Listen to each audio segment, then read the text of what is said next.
صل وسلم دائما أبدا على حبيبك خير الخلق كلهم مولاي صل وسلم دائما أبدا على حبيبك خير الخلق Nourdine TV, la vision de Cheikh Souleymane Sidibé. Famaji an barkabla fole amrota ko di Nourdine TV la bela dinama 4 men sinen bignolo ki tulo sinka kala radio ma kal bela dinam fo badeno ali alon ka fo ko anyi juma le robidi juma men ben janvier karoti le folo ma sangwa fla ani mo kelena ka gira kala ko el haju Cheikh Souleymane Sidibé la ye anna mo badi anna kutubu di Nourdine masake bidunya kabila mo bana to bijuma sallallahu alaihi wasallam wole ko ni jamona di jamona ni kama fana bakele no ale ko ni jamana ti sole ko ni kilo binani ani lolo wole ko ni kankan so kono late ay sous préfecture membre ndika wole ko ni sabadu brana madi ani sabadu brana matela ko ni kilo bisaba ani fla ko dila ka belad nena jamona ale ko ni sole di men sine ke ani biamblama alo ni kama fana ay mbiri di men ko ni ka afla le ma ko jamona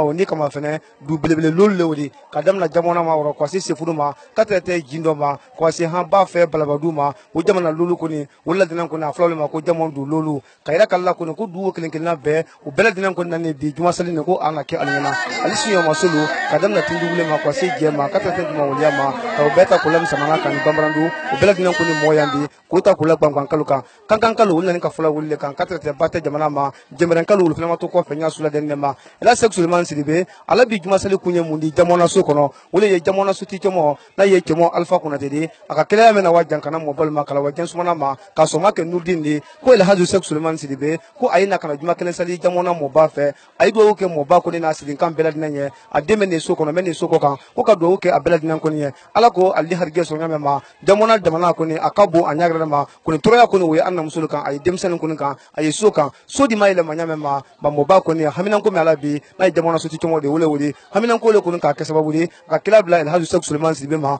Nourdine biro amagina jamona soko na ando ko kala musul na bi kana bi juma kelen sala fe ka do ke soni arake belad nenye kama so mun fe ko kala musul bola susula abola jamana kono farafina kono faragola kono ay do men kan ka kada badeni ye ko do ko ne ko ayim nala woro kuni an jamona bi ko ye ale masangi kuna ledi o ye ale manema ledi ale bra korobi ba ali sabila ali sinna amalo ateta ale bo biya kono fio ni kala musulo ala bra dunya ka wuligiya drapeau ta kadima ma bi ka musa jabi drapeau ta kadama na do gibi kundi kafsamante ta kadi ale ma bi ko kala musulo ko fo ay nale jamona so kono ale kenne na kana do ke adina do belad nenye ko men duma le nya bi me hamina ko di bi wole ko ne wodi woro ka gira kala la Cheikh Souleymane Sidibé an to juma wole salla bi jamona mo ba fe ka do ke belad nan ko ni fem bi tunata bi kana ya no ko beta ko la jamona luluka jamana toron jamana adna do ka belad nenye ko ta ko la bate ka an la gina kalu jamana fem ba fem bi da maso me kana ni ala suna ma do ka benye men ni television ma fe nal ma yansoro men ni radio kan kala men nal ma yansoro la Cheikh Souleymane Sidibé adna bi juma ni ko ma jamona so kono ka do ka kene na belad nenye ko beta ko la jamona suti ko mo la haminan ko ka adna bi ka do ka kene na belad nenna kalu fo wati na kalu kulunke Abubakar Sidiki Manju Touré wole ya anna giya kan kata amba ke dunia fan ka jela si aluma Abdoulaye Simbali Kamara wole ko ngala nan sala kan ko ndo ba ka danteli ke micro la radio la kata television ma ambara kan na man ka kandi wole kenen suru turudi mfali Kamara ka frod ma wole la fana ya watin na ambara sanfina sangare wala na chef de programme ni wala la équipe wole fana sinan ko ka ko bela dinan ko no be kalu fo kalu kulunke ni ala suna ma jamona mo balo ka traiter su men na ya magbena wala danteli baban tuma me ko ta ko la mo bala danteli kana ya haju Cheikh Souleymane Sidibé anala do ko ndumano ni ala suna ma nul banat mamme amba karanya kelen karanya flamen soro kala mobile tawo kan ando ke belad nema ni ala suna ma nan ko sema ko fa doni ci wassalam. Voilà mesdames et messieurs fidèles téléspectateurs de Nourdine TV, nous sommes aujourd'hui dans la localité de Djamona, une localité située disons à 45 km du chef-lieu de la préfecture de Kankan, une localité un district relevant de la sous-préfecture de Sabadou Baranama, une localité qui est d'ailleurs à 32 km de cette localité qui est la sous-préfecture de Sabadou Baranama. Alors mesdames et messieurs, aujourd'hui comme vous le constatez, nous sommes près de la grande mosquée de cette localité pour franchement accueillir le Cheikh Souleymane Sidibé qui a jugé nécessaire d'effectuer ce grand déplacement de vendredi qui est son premier vendredi et qui est sa première sortie au compte de l'année 2021. Alors disons que c'est une chance, une opportunité, une grande occasion pour cette localité d'accueillir le Cheikh dès le premier jour de l'année 2021 et nous espérons qu'à travers sa présence cette année sera une année de gloire, de bonheur et de prospérité pour cette localité. Alors il faut savoir que depuis ce matin, toutes les mobilisations sont faites à tous les niveaux, à commencer par le bureau exécutif de Nourdine Islam, l'administration générale est là et tout. Les représentants, disons, les chefs et les responsables de cette association sont présents depuis ce matin dans cette localité de Djamouna. À savoir également que la population est fortement mobilisée ici. Voilà, les jeunes, les femmes, les enfants, j'aime tant le dire, ils sont sortis, ils ont fait l'assainissement général de la mosquée, de la grande place publique pour l'accueil du grand cheikh Aïda Souleymane Sidibé. Ils ont mis vraiment les étrangers dans les meilleures conditions à travers les préparations alimentaires pour permettre à ceux-ci de bien se régaler avant d'aller à la mosquée. Ils ont fait des chants, des cantiques islamiques, tout pour accompagner vraiment dans les meilleures conditions de cette arrivée du cheikh Aïda Souleymane Sidibé. Encore une fois, nous sommes dans une date solennelle, disons comme ça, parce que c'est un vendredi et c'est surtout le premier jour de l'année 2021. Et si le cheikh Aïda Souleymane Sidibé qui sort pour aller vers le monde, aller vers la Côte d'Ivoire, aller vers d'autres pays, d'autres continents, se retrouve aujourd'hui dans sa première sortie dans ce district, franchement, c'est une grande nouvelle, c'est une bonne nouvelle. Voilà pourquoi les habitants des autres localités, des autres endroits, environnants et non environnants en tout cas, d'ici et d'ailleurs, sont venus vraiment pour partager ce grand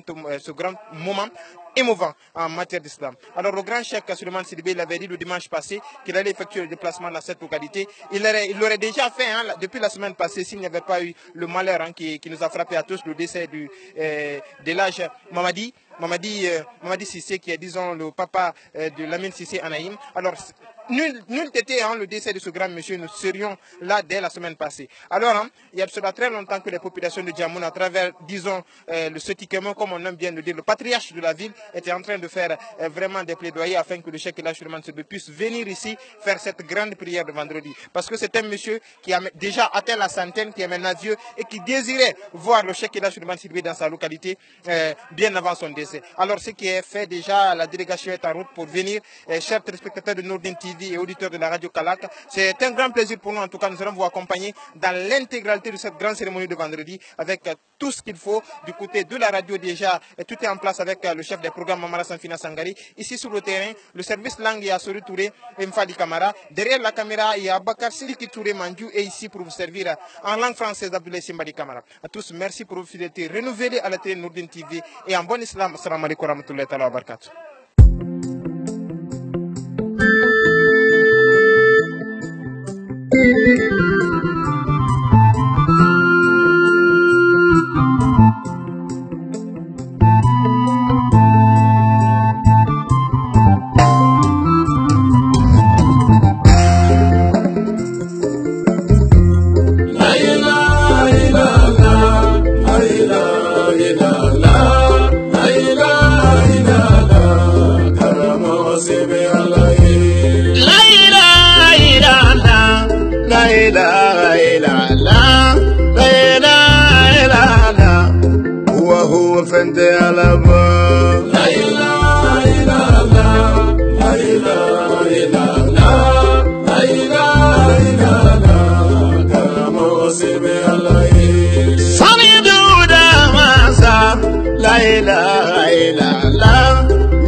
C'était politique.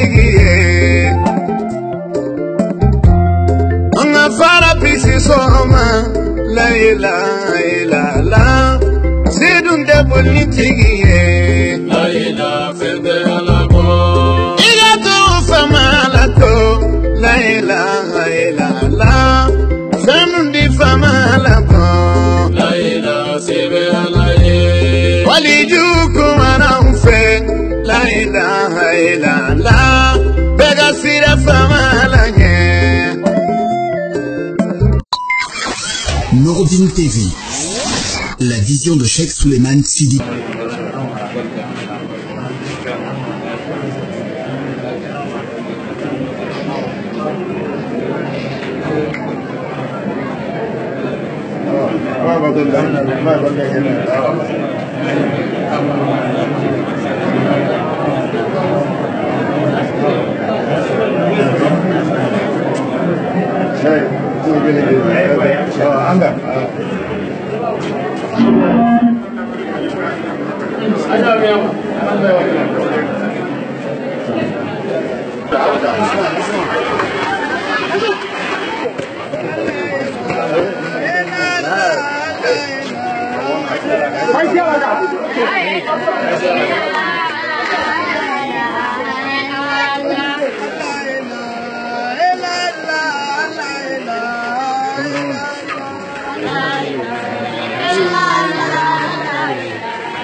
كما صليت على إبراهيم وعلى إبراهيم وبارك على محمد وعلى محمد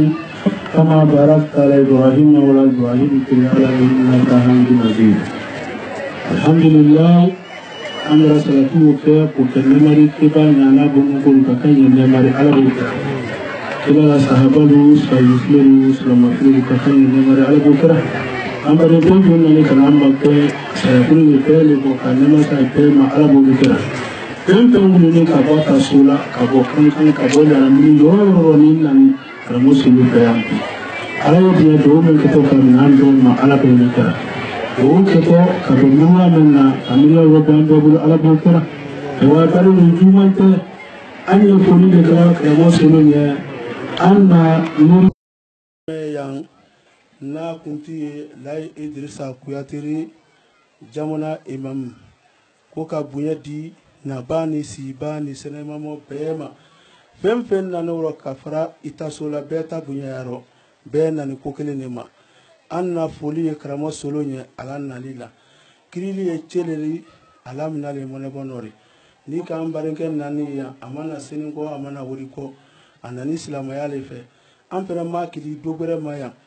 jote anu bara ya kwanya kila woma duda tambara ya kwanya kila woma ante soli kala kwanya kila woma anka kilile kwaye na douka amfa bara jamuna anala minin bela deni kusalari here damma ka here damma araba ulikara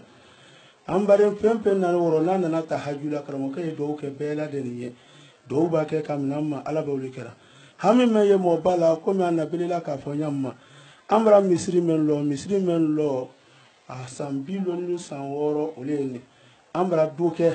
me hali bisa fangatan na kalaban memba yana kanaro be wurna dano tamo tesila ya karamo ke kilikuna ana duke salali ya kana misi ulaba ko no ya laba ulikara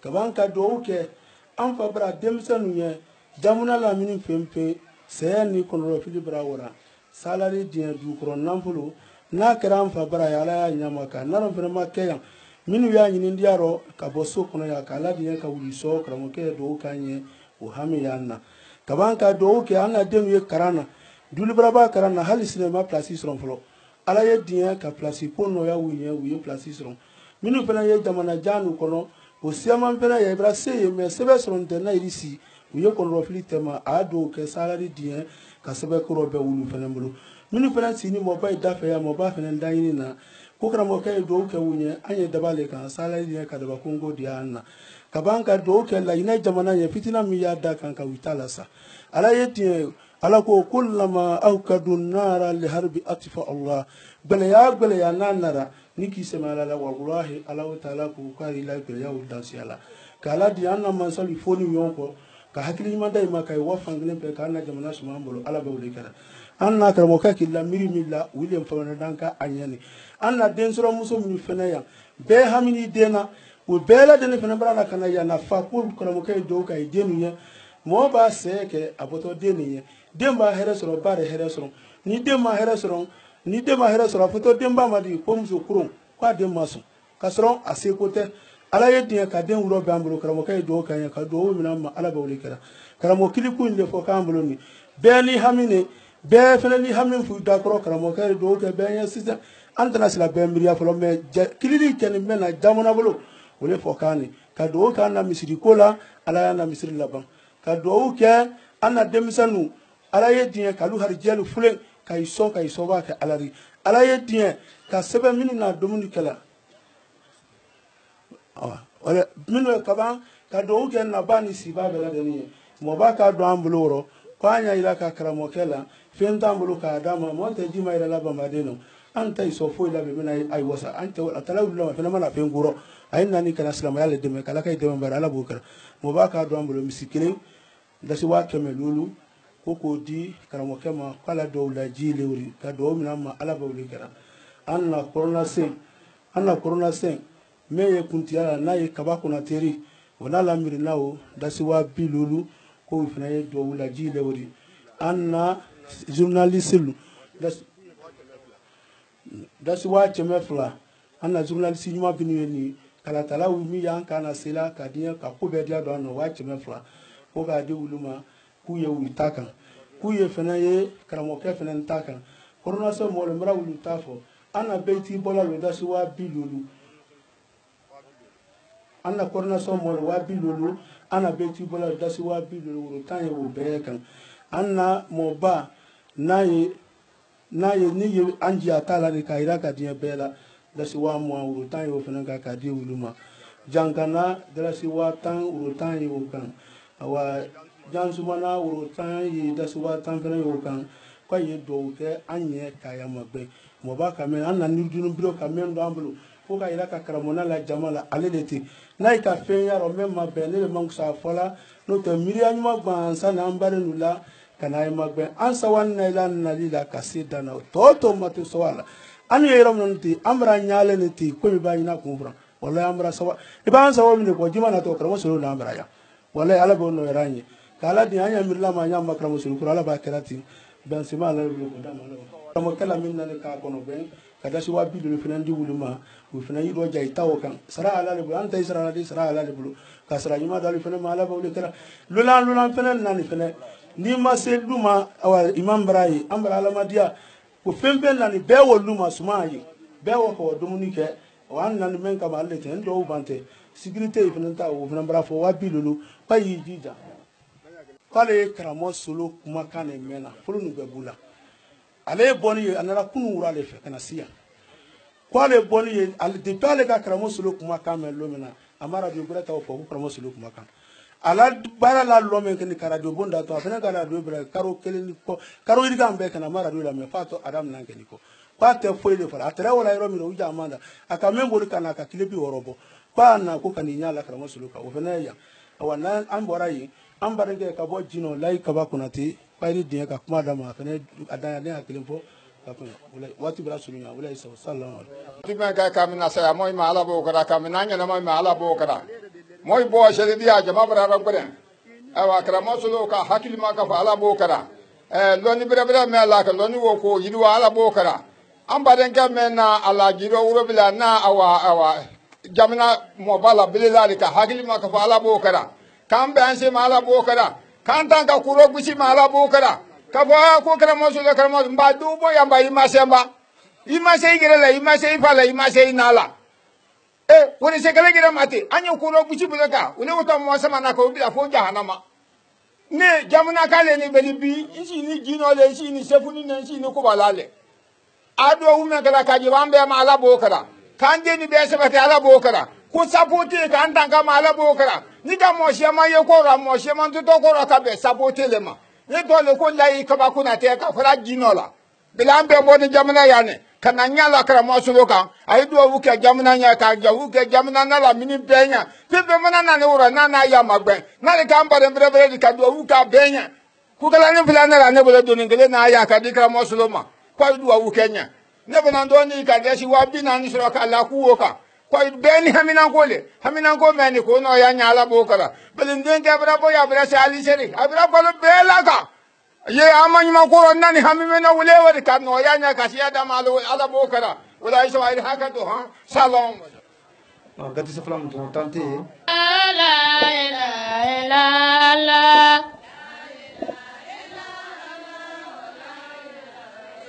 Allah la ilaha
Kira fala nana ni la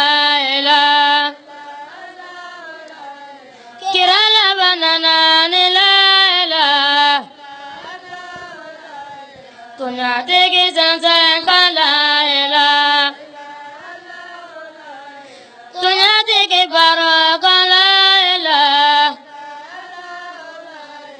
la tegi sanwa kala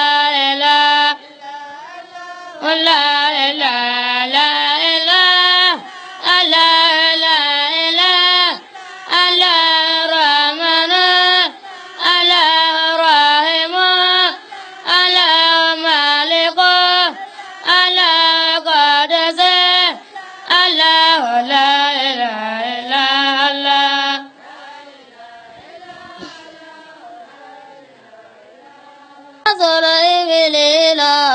Fule kumana marama denge jama mi balae fama la kanu banyu majana biyo nyomada wale solo ibili lo ila fule kumana marama denge jama mi balae ala kira kanu banyu majana biyo nyomada Ibaba alane kaiminge adoge ibarate gale boragela na Maria mamo ide nyuma jana biyo nyomada Allahumma salli ala nabiyo bangira Zurana te amado محمدا صل على محمد وعلى آل محمد كوتش الله كلا ينمد على موجلا وندي كل صحبه على نعمل ما على موجلا كلا يمولو نيملو ولا عزملو ولجلو على نعمل ما على موجلا أجي ملكي موي بفرلو الله نعمة على ما جديدة جمامي مجينة سيفرلني بيكو مني سلاتوك كانك على نعمة ما على موجلا يسو من كنو نلمو جمونا دي سيفري سمن يادو كرو مني سلاتوك كانك على نعمة ما على موجلا min kende sen kaye duka kando banta lo nyala mo cheda turuke kandi duoke duo men keto duo ni che ala do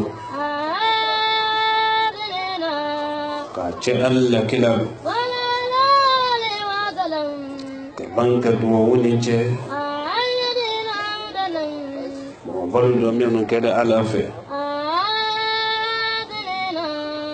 jommi yedo woni kala jonjuru boto jonla fontiane tumu ani babo molu diana kuma fo wole sene ke molu diana ko do fanga ala kelela ka ala dunya jamani makonya ma ala mo kera turuke ye fonyo le bolanda do ala le ko do na molu sombe ala do samina kilinya tetiela moli sombe alala kilinya lo samina hina ye che samsulu kono ga kan chelu nyate bedo moli sombe alala kilinya lo samina hina ye faritanu kono ga kan falu nyate bedo moli sombe alala kiliyado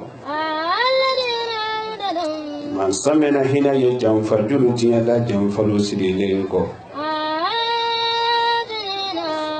jamona mo balu nurudin kono mo do ladina kalu africain Islamatiani Islama musul dame ya kumala alunya labi nento ma londo dan milima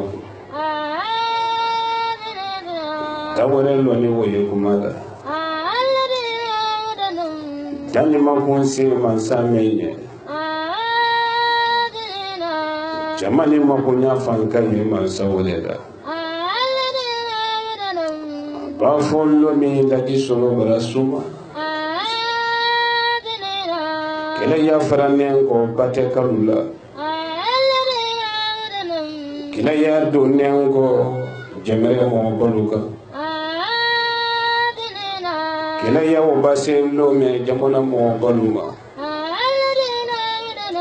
kaluka de me kana wala duniya to no kila base bula loni laji suloko benda menuma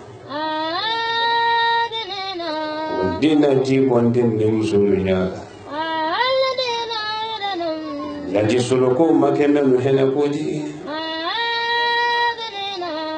dina fodin ni musuluma kalu fana no chemalo ko didisi masoro dunia kuno suduma dunia badi la nyawnya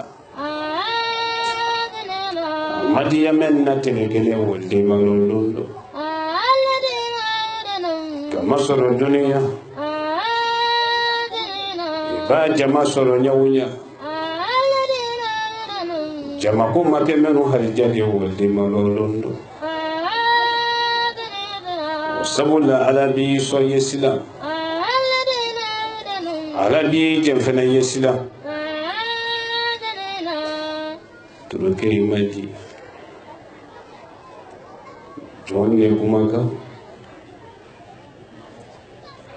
jonne jurugo to tumbu alibaba nentuma londo nentuma dunia londo kramoso la sidile lale nentuma londo kramoso ye kaburu tengono nentuma londo fudilla seyla lubaraba do kela ya do kela ka kramoso na ni keldo kaburu kono kramoso sudo balenko tele kelen tele fla temelenko tele saba ye dafala tumami kaburu kono tele ronfla ye dafala tumami e beto mbulu ye kramosolo nendo idi jere manyininka otolo tunye dame makana mena kote kasoro nele ala le sedema ala bi so yesila ala bi jamfana yesila ni makuma wolon tunya di dunia te sodi wolon de lu don kolo jamona mo baluka nyen sarala alula sarankana dama anye juma mendo kumalalu hakadu sabula ala bara ko ba flake jamona kaluyi o ko ba folo anye dunya mendo ti warete dunya mena alako sofla do kemo de plane sokelena ya ka ki tabarake jahannama yesu men fato kafiri bambatolula ani kunu kabalu joso kabalu arijine yesu men fato mu'minunula o sofla wo be mo ye dunya kelen nero be ka ki tabarake dunya dalinen ko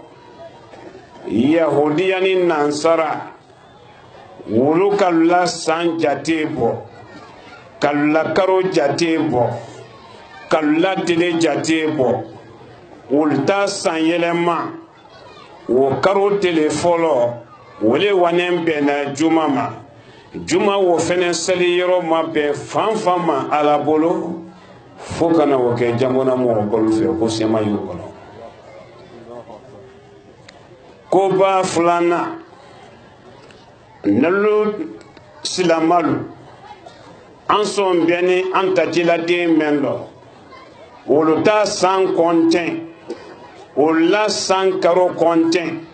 wala san tele konten o fenen jati bo keda silamalu ta san yela man baratemi mba anye bi men fenando fada fin karo silamalu ta karo anye o fenen tele tan anoro flale do bidini manira ni la yisulu manira ni ala nyinina yena kelen kono kelen wo ole ye tubabulla sankaro telefoloti ni ala nyinina na saba kono ni ala nyinina na loli kono ni ma ala ye na woron fila kono san ye fada woron fila du ye fada woron fila alkaba ye tawafula woron fila a woron fila kasiya mbabile tuwabul taw kote anelu silamol ta karo wotele tan an woron fila de bidi muni koso o fila be wala nyombe jamu aluti mafa laji solo sanama kolo yani nyedo bara kono nyen sara silamolula nin dallu kera danfen do di kasolo alate ka fonne ji jina leka wole sababu la jamaye ko min ne kera bato fengere ma dugondo ka molu manege ko ala kilinde ka soro fengere yembolo dugondo te alali mara ala deni nye bunya mendo nye daraja mendo ala yiwo tinye nye sato yaro na ka soro nji fengere leka min do jigi ye ala la kile nyale di fulanante man samena min yesu la ko la ka kene la bo ninji ye wole la kile nyati laji solo jonne junubu to mo ani baba laji solo barado jamona yeso barakane jamana yeso korokoro ba jamona ye dugule di dugu me yilima loene koni duguni kono ko lukasiya duguni nyansale duguni kono do fili ko lukasiya adamadenu bi nyalo mendo duguni kono kayira boloma sanron fla yesela tuma me woda jere manyinenka ko na here walemi laji solo don ko do be jumane ma abesele nyasi sen nisrane nale dugu besele nya jamona de sele fefe ni men ko bi ko jamona ke saliya nala mi kanda edika saliya fendi ne no te ala no oron ne sanama len ko bara folo yin sara la luti dula luti meni ye jamona men tolomalo len kuma kana alu yi janto dembaya ludo alu fankalo hayarala lahara lon kene babo lutilu bena manyini ka dembaya lumina nyama laji solotu ni ka wandili jamba ke yambi koni alimami menka kutuba yele meludi alimami wala kutuba kan ni adamaden men yi mirila iko ni ilayiroma ani laharalon jintema muso filito den malomi den filito moyina malomi ka mesimi ni adamaden men miri yi sela woma be kutuba ni dagan ka be kanya sinola ba mamo to ko anado fara ambe sone koni laharalon kene babo lotilu bena manyine ka dembaya lumina yama ideni imoso ika wulu minadi niki ba ideni imuso marara deni muso la diyenyema deni muso bila kasila mo bayatuma makunti mako dena bondo nyabate luti fagara dena bondo nyagba te den soro musolu fagala koni den do tiya nyagba den batilu je wole ni misa kasida kado kabru kono imalu la 31 bane yekun nye kumali ya yoro mendo hambi juma bara sali den soro no musodulu denu fulen ni jamana kono solu kono hambi wolo malu den ye kane boni wati ni ten denji nene ayele nene a dolo ni droku wolo folo foni o kabla tuma mi na da lo ko na le kasro fale fana ya fawli yem misri la kala ye resi amonke ki bayde marala ide bara wuli dina ya ki bla den yo julu ko de mara doroku makara nyalo min ite fin fo ite fin ke doroku bara fe lo la do mina hankini la de na dia nyema ele ka banki ibado moluye kwa bimba chejina metre bimba lu fe ko den ya fe ka dina wulle ko tiya ka wole kire na kumala mai bai de malala a doroku ni dolo menka ni bimba chejina menka la wala ni ba muru tuli furu lo me ila lo ka doroku ne ka wolo dembati lui janto lu kono la laji solo ni hamimba le dunya kono folo ibebe kasikama lulu kono ibebe denu kasikama lulu kono kaye mune kasila abara koroneni aye mune kasila abara sinji dogoya aye mune kasila salifana masali lansara masali fitri masali ko deng besile kaye wole kasila bi etunye wole kasika mena lulu kono me jansumana lulu mafule jangana lulu mafule kankan lulu mafule yendo jamona ka jamona lulu mafule ka do lajine Mali Côte d'Ivoire Afrique be ye lulu mafule bi kuidi be dendo kasikama ko seli fana le fona tenko ko lutino adengo sila ka wole kasila o kasikama la lulu kono manya fo lutulu ni ka ala latunu ideni musoma ala ferenti sara la do werela a be fere natunu ide ni musoma luti yela ko ya ni fate e bi dabla kuma mena lute ju ya funi ki dabla no dunya brase wole ka kuno banne ye wole hamiro ne hamir fulana wole ye musulu din nalu alu yi mulu ce hasido me sabari na musulu kele ba do ni furu kete ko ko be sabari na musulu kele mana do ni furu kete lu ko be sabari na musulu kele si musulu kele mana do ni furu kete lu ta ko be sabari kele si musu ni ka kele doja e furu ke fe gbede ni furu ke nyakse wulinda ele kele na toroyama dunya londo bese edi den kamero no sin kamel lu kono ko yamo ta do mede du susuma cetele tele bana tele la bana cetele bali ya musola bana musotini ni tele mati ya kasili me tima buna ya ni sate na musulu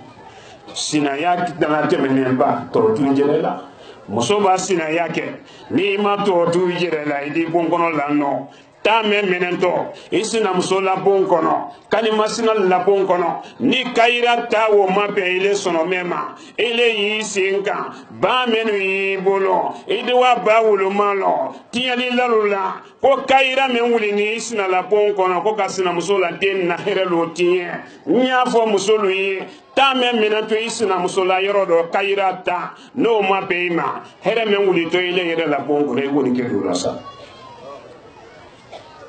Muhammad sabana de menu ye jamona de menu ye jamere de menu ye beka jamana kan la jine Afrique kono be ci ba fe be ci fa fe adama de na jina folo ni bani fadi nya fola adama de ni tuma be konne kamen kem bani fayi ne jolenta umabi alebi yenne mbani mfala wule ka here buda chawiye menu moyi balo kenne alu yetulu do banki balo ma alu kana timi alu koro banki bala timi ye bala wule de dunya ani lahara nya fo dembe laji solo ba dia dende ye ibani fa ye die nye katemenneka neki yetele kuna lelo nkuma kamba die ibani fa ye die nye katemenneka laji ki yetele kuna lelo deno anye hina moyi balula kini ni mani mako karo kono karo folo kabla karo kono ndo tele dafa lona kini ndo mina da tin kono dimi muso mafule nyani ndo mina da dena bondo ila ndo minada musolu bolo nason ko nyini su anetidi musolu yetoro ya ni be munyuka keiji ke luti mende wonyatilo idi toro yani nakuno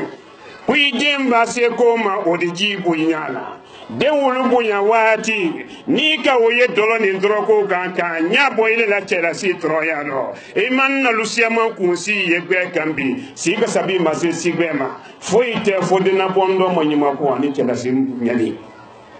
de janto e moyi balulo ele di moyi ba ko yentu nyale vide mara folu yesu na kelende su na fulate kafiri fin même makote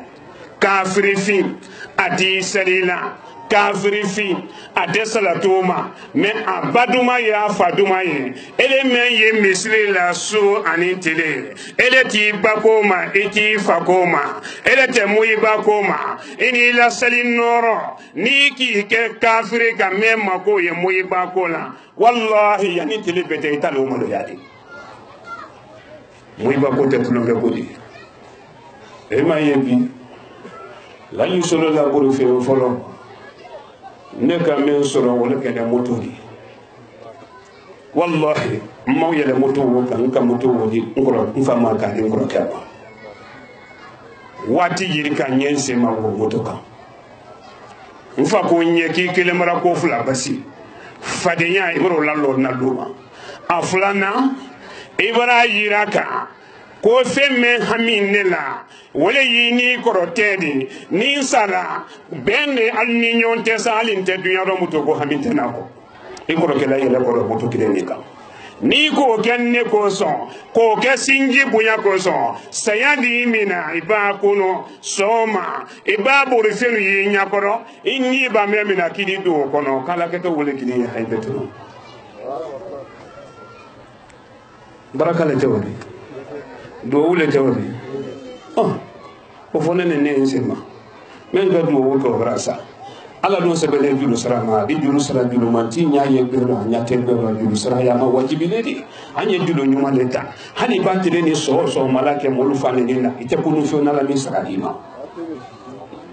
mote ko kala mo ye nyuma no yakili jere ite ko kala mo wala jugo man no yakili jere la ele tolo man lo ne jamona ele ma ko te inala ele makoti fala ele ko kile yene la duwo wo koya sei makodinya ne dum fena taye senkana ledi baraka la kila den folo le fo fendi mbe fo fen fo sisa jikala man temena kungwana no ni ka mento ya da sumale le kenaro ka susoli ke jambona duwo wu ye jebila te jebila ikele ne susoli ma ne la kele ne ka fo ko bi fitri di sali ni dulum yi baro ka fo kol ne jangoro mende ka dane jumale la na make pop wona so ne man fala ne kala do kabul ko bin nyen sara alola demisenu anye baraka de nyini anya ni bo dunya ka dente baraka soro fe ni mi na tama be ti si fa baraka soro la karandente karamo baraka soro ni mi na tama be aketo di mba wolo ne ma muso furu folo ngoro ke ye motoka nele na ne motodi ni mako yala foni wala manyima ko kanfo aye sinkala nya wankulu ko ke ni neta na tamembe na ne do ke ne soka wala nsema do wu mengele wo ole mamili lu yedo nye bunu na bi jumane matumami mo do fana ye biya kono musodi ko akala hidi de ta alai bolifen kasiamulo kala kana saya salema fiu na le fena ma bolifen yini kale bolifen sano de la mamuli de tema ne fena yedu kono mba bi juma bi kunu juma su ne re nya mala le mamuli kan folo mamuli bele me na de ole nya ye ndote dimasi do ne o nya kuda wodu wo Allah Allah Allah Allah la ilaha illallah Muhammadur Rasulullah sallallahu alaihi wasallam egala sawa men jamona afanga ko mura ko me jamona ya ninga hongondo nyafo tol dikliya adike armay mura sawa ko sobe woro ni ala sonna dimasi lo Wole mamili kura wo danteli ya lo na mema ko tunya ye brakalo mbadi masilondo wo keto fenfeni na sawane mamili ko la nyamema ba mamili na le mara mamili ti ya ga wo ko me funa na ni tu mo susu Allah Allah Allah Allah la ilaha illallah Muhammadur Rasulullah sallallahu alaihi wa sallam e ga lo mo de kile bindi na ko la ko aburi me ngudal na wati me akre la ne ndafa to ngale okay wole kele mo ne wolo ni ala sonna andi na wodu wo ke di basilo o keto adama den fen nyana ndafo alayi ufa ka duwa wu men kenye buri fen koro manni ne fenen ta wole bara jebi ne fenen ndafo ala nye di masina to ladero fen woro nalu yelu sinka aluma moto ti ya ke folo fen nalu ye moto kan aluma mamili ti ya ke folo fen na ye mamili to manen kono aluma sen fere ba ti ya ke folo ndafo alaye ba mamili se misene ye sen fere ba ye ndafo alaye adunya kadala ka molu ye ko dimasilo nimbanda ali 2021 damina nena molu ye bolu se masa bol fenti se ya ali ke adimasilo ni ke dimasilo ko kuma bi de loy denu anye ke moyi balu fe hami sabawo nya folen ko ato fla ye jesire balaledi tunya ye senkanalo mole la tunya te senkana di senkana te mo medulilo ini la fani sobe ikini nyawulunte chomo na la druki corona menka kini ni mayima koke kalogo nyini akoro yimaja beno yimaja ona la braka belebele yedruki korono eleni la braka ntanya yefani salimano e binya wulunte to mo wola e banya fuye nya mensra ya ni fo atepa makima woni ngese ndo woni getinde ma tunya ye braka manyala se jamama senkana yetunya lidi senkana beneni ye koronefu agbeneni ye sangolo agbeneni ye nurudini kibarogbe nurudini faningbe eyolo menko son mbe koro ke jamona yambi abebla tarikuro afo ben yala kali mbe fendo tongo yambe yiri turu jamona bi madama dunya ye loro adama den ba yiri den kali ega o fenan ko lo almamba menga kutuba yele nana tere nale wo nurudini fanindo ashhadu an la ilaha illallah wa ashhadu anna muhammada rasulullah sallallahu alaihi wasallam misirin ne hamitaila konya fala ya ka mo suka naba nga faye a ko breke misirin nin kado ne la du jibido nga faye nya fola menge den tabulo muso tabulo asaliman den ni muso ma den ni muso ye ala nema le di kadi telefinoma fente ala bolo kadi ba dila moma men sono men pene ale kili ni kalimana yama o ba tara fe mena di nyali adi so ni wo sena bolo yetu adi kombolo ye ala kele ne ma folanante man samena men kan ko no be mali ko no Côte d'Ivoire Sénégal kan ko no be sigirin jamana kan ko no be bate siro man samen ka karo ron flag gra jense tanto biron kan man sa wolema o be dunya ka kodo ke jamona bi ala be here men datune jamona adala ka wati brasi mo jume adala ka wati brasi o lo nya fali tunya yo sengana mo denyo masaba me mbora ko wado ko falana yala wuludille ka mo sama ko ba yala nenduma alqur'ana karando wole ka wulla boba kutuba yele le ka wulla boba jam fasiri le ka wulla boba nenkunduma nyake na nyabodo wole ka wulla boba mo sama mendo na kuru falana alumado kuru wola dia nyama sanne kifi san fonyo benyini ka wuli prete sanji la buruna alu sabale wadon di sanate yorote alu wane do na kuru fala men na wodo nyonyoni bulo ma yani santete alaka ala seyiraka kana kuru fala wole datu ke sabani ndala body yate do wote bo wote alu le dibi do ni hine awra to kono ga filima denyo masabako afantan kaburu le kono nindi bonyatan na ko awra to sayama ala kana hankili bamba kabla kona kana bobolu kono ke sabawo do hankili mako kwanye menkela ansi kara lente koni mansa men kan na do ya kanin dadu mansa wotolo ya anna alele kena makulu kalama men kan men ke beredo jogo la nyuma ya do anya silanyeno be ma se ite mengrela anya ala mafene sen kana ko tebela ko ko memo golla mo bakan yetu ya lele kiba mo bakan do yetu ya lele ibi barolo tabra bu mo bakan do ibi so do jahanama kile adidima mo bakan ega mo bakan wilo ansoro nene so gono duda me na asora ansoro nene so gono he dala me wori asora ansoro nene so gono he lenga ju me wori asora he ansoro nene so gono farabolo me wori anyo wa ko la batu o mo bakan me yewori ibi fasa wo ma he jahanama ko so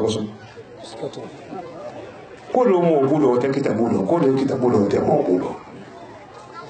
Kesamawo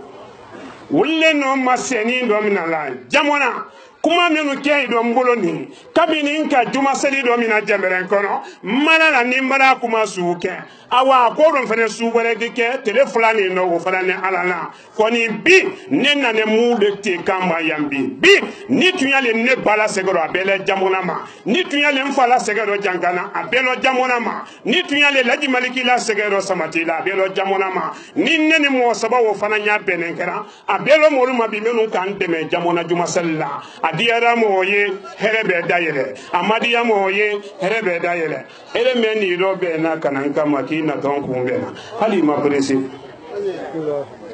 na nan kele ke bane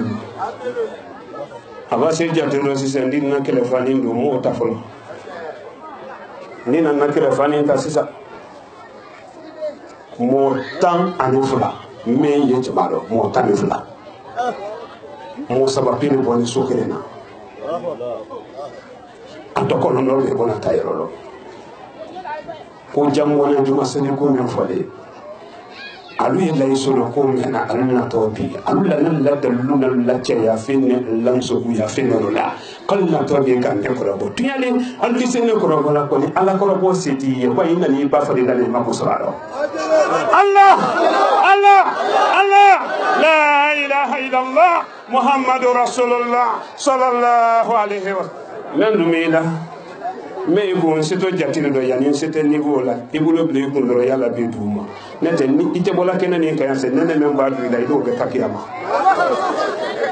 wara mo sabani ki mase mo sama men ki mase a folo ko ana ibra kuru da to andala ne mase ni nyana ni wuya kera senkana ni no ikana kuru dalaka anye to kuru wonina ala netu ye baraden ne talaka lu sara sokono ikome jamona kalu ye kume wulida ka kume sene sama donda basi ka baraden kono do filipa tolu ye ko tandeme ye wanna sene yirite tandeme ye wanna kutun wuli tandeme anye na kuse kula dango banenko ka baraden sarata ka do abulu baraden mara durenya sankele sanfula aye barala molo kenya wodo londo kena nya saradi lama baraden ne wara wayasila mi sarana kala karo kele sarato ne bodo karo kele sarao nka wole lama ka karo dama ke mai ka do sando mai kado san wɛrɛ dɔ ma ye ala karo kelen sara nin ye n bolo ne hami na ka kɔnɔlɔ fili ka ala karo kelen sara o ka o don baa dɔ baa jirilen sa jirilen misi bara jiri k'a kɛ wɔrɛ di ne sigilen to ne wele dɔ lon dɔ n ye wura suma la n na lodan fɛ n ka baaradenw n'a la kasa kelen nasiri natɔ ye ko an nana sara le ko a ka karo kelen sara min don n bolo k'a nana o le kɔ ala ne ye kuma kɛ i fɛ yɔrɔ nin na kuru le datugu an ye tɔɔrɔya le la ala mara ma se yen baaraden nana sara min makiri la ni ka saga feere ka sa sɔnkɔ d'a ma k'a sara le o de kuru kana da la ka dɛ y'a to ten ni ka misi kelen feere k'a d'a ma k'a ka baaraden k'a ala karo kelen sara le o de kuru kana da la k'a ɲɛ to ten ni ka bi ka nafolo kɛ n kun ko nin den ni muso do kun ko nin kana kuru da la kan ala ni tun y'a la dɔn tun y'a ni kelen n ka baaraden min n'a bolo ma ka wala lɔ misi wɛrɛ ma ko misi fɛn fɛn n'a ye wɔrɛ nin kɔnɔ i bɔnen ya k'i la karo kelen sara min to ko nin de bɛɛ lajɛlen y'i ta de i la karo kelen saralen de ala ni n k'o kɛ ile ele de kosɔn kaburu ɲininkali ka gwɛlɛn ni n k'o kɛ ile le kosɔn kaburu maɲumako ka gwɛlɛn sirati tɛ ka gwɛlɛn ni n k'o kɛ i ɲɛsiranɲɛ le kosɔn i ye kuru da la kan funteni bɛ ɲini ka k'an na saya sababu i ye da la kan ma ko bani masena ala ka wolo bɔ kuru la bolokuru le bɔra de ko ni kun tɛ se ka bɔ la fo ɲɔ don wɔ fila sɔrɔ ale fana k'i bɔ fana a diɲɛ fila ma ko cɛ an ye fɔɲɔ min na la ba k'an tɛ fɔɲɔ min na la ko fɔɲɔ don na sisan nka n'an tora yan muto ayi fila de ma fɛn kɛ ne kɔni kɛbɛra ye jamana kanu an maraba ku sɛnɛ la baaraden minnu talen ko wuli y'an dɛmɛ k'u ye sɛnɛ baaraden wulila hakɛ i bɛna wulila k'u ma yira kankan kusɔn ko barasi jufa kɔnɔ walama i nata wɛrɛ bara na i na i doni baaraden bɛɛ n'a mali ko n'a banna ko i da la sara ta k'a dɔn a bolo ele bara ban k'i cɛ bɛn ko wɛrɛ dɔ cɛ ma ka ɲina baaraden o sara kɔ n'o ko rɔ ko maranta di ala ma a di kɛ sɛnɛ ti ɲina i kɔ i ye ɲuman wɛrɛ bara k'ale ɲɛ ba a ma wa komisariya a ma wa polisi la a dɔnni bɛ ma ko alikiyama o m'olu b'a sa wɔrɔ kala ma tiɲɛ sumara i kɛnɛ nɔ tɔɲɛ sugu kɛ la i la yɔrɔ kɛ suma m'a ɲanjanto cɛ tɛ mɔgɔ la juru ye mɔgɔ mɛn na cɛ t'i la cɛ tɛ silama si la maa dama juru y'i kan dɔn cɛ t'i la b'a sa ka fɛn mɛn to i kɔ mɔgɔ la juru sara de ni fɛn mɛn bɔra juru sara kɔ i cɛ yɛrɛ de n'i don sara ka juru to i kan dɔn maa dama juru man ti ma to ya lati ma a dɔ fila fɛnɛ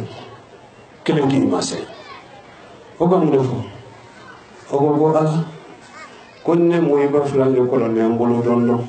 alu tɛ fɛn gbɛn ka min na fo ni fɛn sera ka min na ne le tɛrɛ wolo balo la n tɛrɛ naani n fa balo la di n tun ye lɔ le ɲini na ka lɔ ma yira ka lɔ sɔnkɔw kɛ k'a don suman dɔ ka naani n fa la balo a lamɔba y'a to ma duɲa lon dɔ kɛra ne wara lɔ le ɲini kana lɔ ni ma yira ka lɔ sɔnkɔ dɔ basi dɔ ka nɔnɔ ɲini ko n ɲɛna alu la dumuni n nana n ba ni n fa sɔrɔ sinɔ bara tɛmɛ alu ma n ka n sɛlu da fɛ militi kelen n ka n miiri ni n ka n wuli n na ni n fa cɔmɔ da fɛ alu ma kunu sinɔrɔ n'alu kunu na n tɛlu da fɛ alu kɛtɔ n lɔn bɛ ma kasi la o de mɔyibaya hakɛ kana to n fɛ ni ne kan si mɔyiba fila da fɛ alu kunu ni sinɔrɔ tuma min kalu la dumuni alufada mbako manden ni bara mboko ngola ifa le sigile ni ki ifa fale che warela ala kana do woni jebima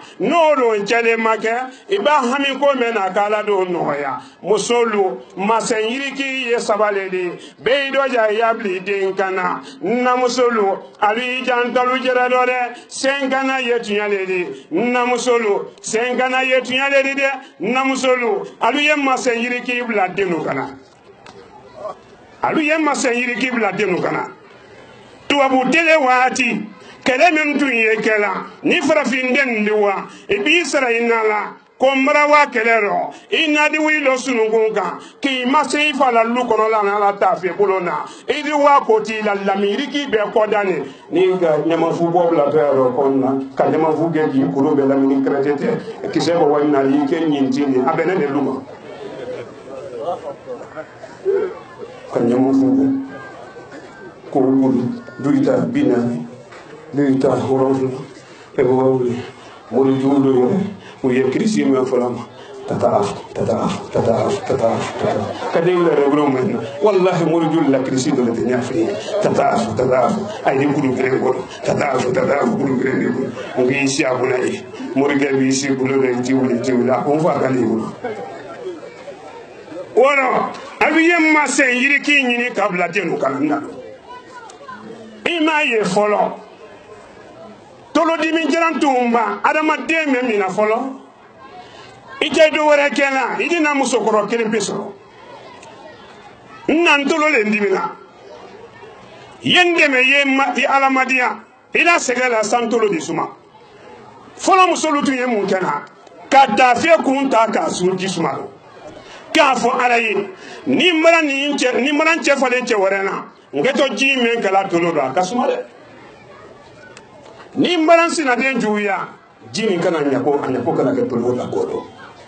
nimma o ke folo mbaji suma ni ke atolo do tolo yin suma oto maki tolo da ke ko metri tawlani kanga mafala ke pharmacie brake ka so pe la fa pharmacie ben beni so fa be la credite jangoro ma juya fo ke bi tolo di minjara bi mina kanda ya mo yen nam solo do asia mamba la ere bra sia nurudin do kon na ko sebe kanda ya mo ya lo ko ni muso yo muso do di ni tolo di minjara ki mina ye wo isi wulu ko kalu yi masai la tafila e tolo ko tere kana iriki ke jisuma de nyama solo tolo ko me do na iriki bra suma ala ka be lo be ki hero wala nyuma ke no le damuli kono me menga be mi tadano adi 31 banante kuno sulo ele meni la kufre la jebre kabu son ko ki musulu je ko nyagbale ye tala sala imadi fama imadi nama kabanke ila tono ne ota ko wodi musulu makanka ki sara hina ki woto woli dunya ke ma yiwatra 31 no ye ban woro ki ni si woro danga bi ba fere ko do ko babu ko ko dayna dantu ilati ako ala ni tunyale ne kan bala dumuni kan fala dumuni ila ala le koson ka muiba ya hake matanka yakuru wodala ka anye bo ni tunya kala muiba baraka nyini no o bani masena ala ka kuru wodala ka awara ke woro kun ye bona ko ne kama ngun fula te bona che fula ko za ide nyon to grema ko man woni ge wora lo che nan to da ya sa ide le mafenge bi ala ka de lo be ki yelo demeni yeya men ko ni so ni ma ki si ka na fo so ma ki si ka fa fo so ni ma ala ka be lo be ki yelo foli mo ko da lu yere bra wuli ko bi si ki na fo ki bra kafriya e bi si ki fa fo bra kafriya la ilaha illallah muhammadur rasulullah sallallahu alaihi wasallam mo mi si ka na fa fo o te su di be alai fa le micro place mo na misi kanafu kafafu o tesu jilibe alaye ni de misi ki ko ibafu ye to fola de ni misi ka baki bafu ye to fola salama e malo toroya de muso ye toroya me kala den goro ni ka rokiti ka wadenu ye robi alunyala yela ni baso de karafia do so denda denu namma to anya hankili la sen namma to anya hankili la sen e ma sen ga worane ye lulu ko mo tado kiri ni manyima ko men na ba kili ko na la kili kasia denyiri ye ba kili men kala ki to mamba fani do donc kili dal e bi na kili sinyata di je bi sinyata ele ise no ro fo kafe dala bado ele makoti na ko ni fa ko la namma tubi ala maka ke moy baro fe moy ba kamato ne ma la moy ba so so bala wona fe debe no fili ni ba ke be ko se moy baro ma anda to la yo wala do dunya ali dahara asaba na fe ki masay o ala ndu yo fula ko ba na voloti fe anna so kono ne de la se ka wa beri momentum ba ko no do fili be tere na la dulu ta la ne kele ne ma na se la rama dunya londo le kera wala ali to lo malo de nsa wanen bale jamu yabi bi ko do fe na ye jamona ingalo misiri ni bilimande alma fo sisa danteli do ka logra sambidulu ani donembo misiri ni bilimande me hanni misiri ni suba suma si nenkera fendo kan nitinyeli feni tenko la seni matie katrete me moli tu fa kono katrete me mol la jalal ni alla ke masiri borolulo anal postul kono ani sene budalula ani men kama na borone ye menu kana e bal na to ye ko silama bere na to katre do na ji do boro kono anna chela de sumen yeni e bal na to ye e dalu kame ko ni madone mli ji do kidi ke chelu kondoni wolli jofaji na falu bele kulu e kana da bile me gumbe aji fi se fere ndati e ki ko sa di haro oro mansa ba mansa wasale ako sele tu yene ya na soko be tu ye julu tala ne de man ni molu julu dunya londo lo kerawo ni na sew so muso nyuma be trene la balelo ban na folo yanko adunya hali leba wori soro dunya la ban no mol da fama ko falle anda fa ala yesisa bolo bolo nyama ine jahannama bon lawron fla seyna miseri ya wole bolo bolo nyadi nga fa yesisa awo madoya jamre gono awo madoya bi jamona tamade menu ye abidjan menu ya nyafe Côte d'Ivoire kono menu ye dunya nyafe jamana jan kono ni nyatalu kono to yi la ki de ye koka nyagba be yini ki mako saluma atede molati le bolo mo jumenu si le woro mol la herel lo sakama nte ngolo la ifina ndi alkoma konko sisa kabanka tiye taw ni kebi sidibe Allah Allah Allah Allah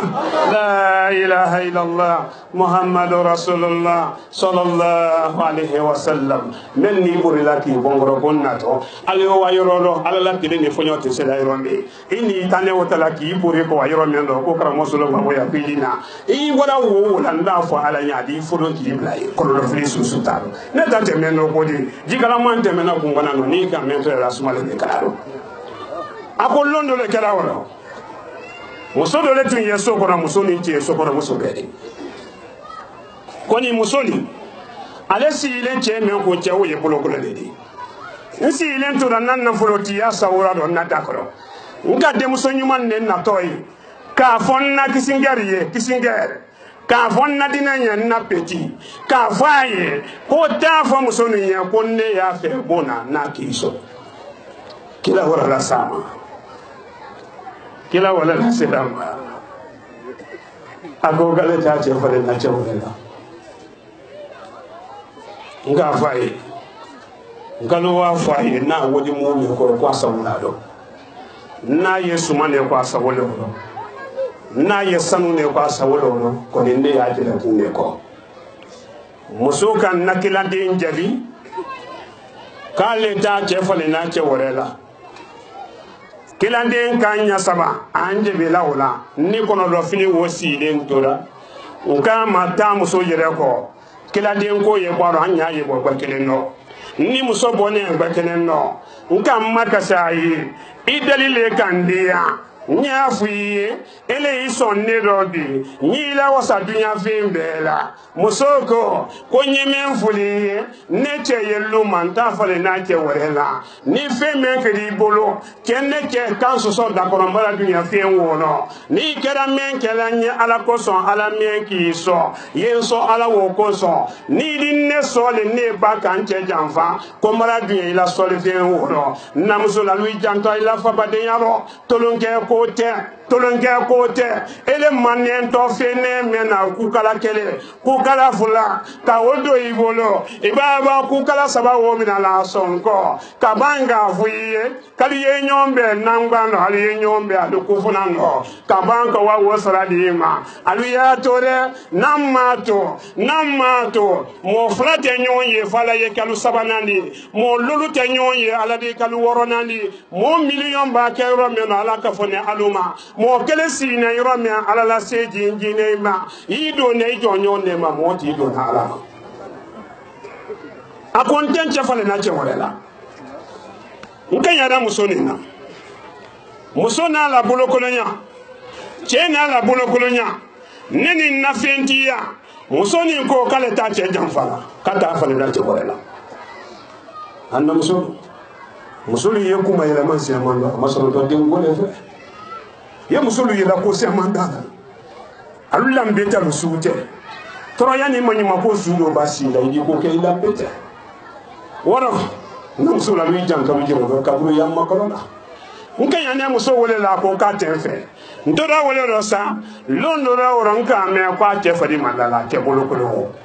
ko mankeme biri ko wara me ko che bolo ko wara faga ko wara wakiyama kadin faratanen do muso ko che sali ka muso to friya jalalo che sali ka balo men do faratanen na ko da ko balo wara ko muso le ko landi den faratanen ne ko landi anyagole tan ko muso ke ito jandanda jala wole do ka balo nyini ka julo nyini sinyo ni fe maso kini ni mani mako de faritanen ye kasinda kunna konko be nyini ka ke saya sababu de ka amfa sagara na ni ma balo ko nyago amul beta lahara muso ji tera ko ro filila akilo asenga na la friya jala na la landa jala ama julu soro mo fe kini ni mani mako wona foloti men kanyadala a che balo do tuma mina na foloti men kanyadala wati wala awara na foloti kelen wo soro konna ni soro na lebi kon den ye kongola yebi ye saraka mo ya di ni den mo ngam soro go kam mafle ngam musuri ele din ne kongola alfa brasa kalfa brasa ye na folo le ko ye wodi le ko ye suma gise le ko do li soro ya menye men fuli nka makasin ya ko mendo iche kenne yi sona wolema yi sonne la bonasima e bi sondo bona yansise ye fen ko ni la wasa bela ko ni mi sonne la bonasima yi soten ne bulo fartana ni soten bulo wosoka mune fo njebiro ako abrando mansaro men ka cheke so ya fendi kan ne to kololo ko nya ko kongola ako abrando mansaro men kan ken na flotidi ka cheke koloni ka leke che samusodi ko nya ke mansawo ko so ko ne den mo kongola kini ni manyima ko abanya kini kan wo fola nka mune ke muso chebili ele nya ide na kongo le ne fene nya me no bomba kongo di e bi so no ibro sise ko ni la wasa fem ala ga de lo be ki jere lo mo la nyuma ke no le tambu ko no me ka su do be ki tadano nan kono do fini ni ji tano muso ki ko se ko ndente fa na che borela muso wara seluma ko wadenu maji den soro denu ye kasida a kono do filiman to wole ka ji ke daga ro ka sitaga ka denu ji ma fa da ro kolo wona a hamini a kono do filile ka banki lo asenga kwa ye fenyini ya ni denu kuno te fe masono ka banki ko se chekele ni ma ko mini do mansaro men kan cheke so ya feni yen denu bo kongo la se ya kana la kongo kana ke se ya sababu ako bonte di fo na lu fini ki son na bonasima umala suri ya bulo rendez-vous men te wala bi muso no ba no muso de suya kelen bi ila che kunya te wala ko mbaran kalima sala ni ya masame ko amuso ni muso ndo ipa lo su kelen pe ka lo muso di su kelen pe iya fe ka ke men ila che ya ro ya ni fagate ala tesla di ma ko chedo ye chelo do nalo iba lo nche di sunya kelen pe igaganka mo nyuma le banki ibe sabati ide no be sabati ala tesla di ma ko ni le ma ko ijerema edu ke wala la su kelen pe ko baraju ke la lo barasi ma kadere ine ni ki la ni be ta baraju di akuru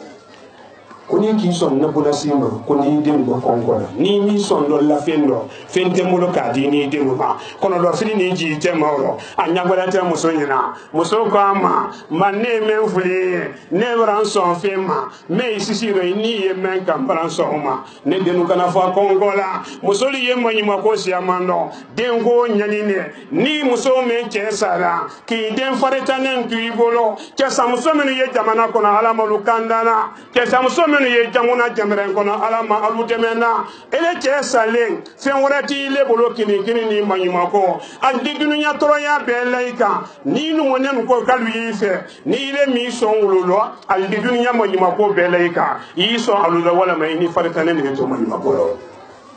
banya fo jamani e badul la faritane yolu kono ya fo kon tuma no e fenen tam yeta dan fe ni wole tunyali cɛ samuso min ye lulu kɔnɔ faritani min ye lulu kɔnɔ an y'an kɔrɔ dɔ miiri an y'an seko n'an ɲinɛkɛlu kɛ alu dɛmɛ dɔ an kana kasi faritani min jɛrɛ lasara kɔ n kana kasi faritani min fali lasara kɔ ala mɛn ka adamadenya la dan an ye ala lasara ma kɔnɔ mɔgɔ la man di rɔ ni mɛn ka lɔnni kɛ wali ɲuman lɔ i b'o sara sɔrɔ n'i ma wali ɲuman lɔn kɛ wali ɲuman lɔn bali lo sara o lɔ bɛ na ala bolo kɔnɔ dɔ fini ni yila ni ji tɛ ma muso ko ko mara sɔrɔ i la bona si ma k'an ta don ayido na bona alu se ko do bona nafolotini ne kan woro muso ma pisi la fenga kisi ko muso kan ma wora si woro la fenga ko ba ki wuro ki la bona tu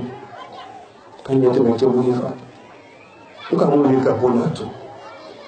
bona bane tu ce sa muso ko mo ko nya fenentre tu kan wuri ka fenentre du fenentre fenentre lu tu ne encore ce sa muso ko ma kwali bi muno ko dakene na ka ne ko fenentre anye menfe anye te no fe nka fama ne le kan si bo ne wo da min ni fenentre lu ya la bara wuto muso ko ama ku ibara dalutu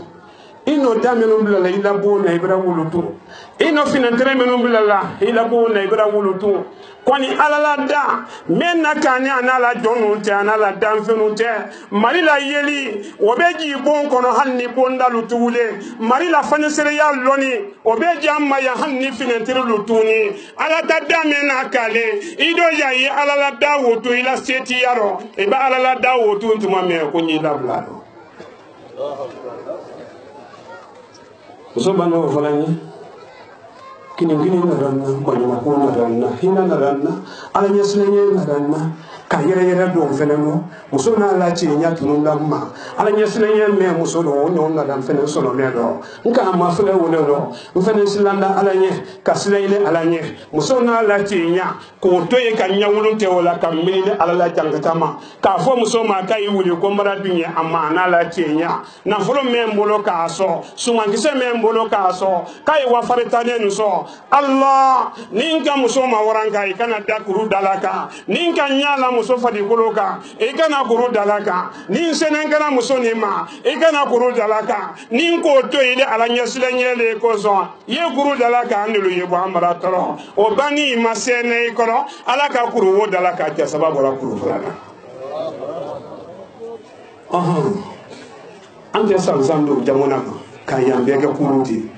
ka jenni muso dubla kono mo ni mra fulu ka ni ma fulu ke kwa nyam mase fonfe ni memra te janfa ni memra muso janfa na ala man kanda muso te te ku jalo na ala man kanda jemte muso ku jalo fo kanda ya mo kelen kelen ala ka be do be ki jebe lo man ni me mama to karana ma to ne jugo le la be jan tu jugo do ni karane karambara bo ante karango ma ko anye jugo ko le ma alla kila ma to ne karane la ama fo mo si ye folo ko mo la loni ni la do na arjine kono adama den jogo nyuma le bi la se arjine kono e kana dan karama wune ye ke karandi ni masna ala nye ki jantu jogo do modo ko lo mbo wi lo yoro men la harakene ga ini wa ye fene wosi jibra sin suro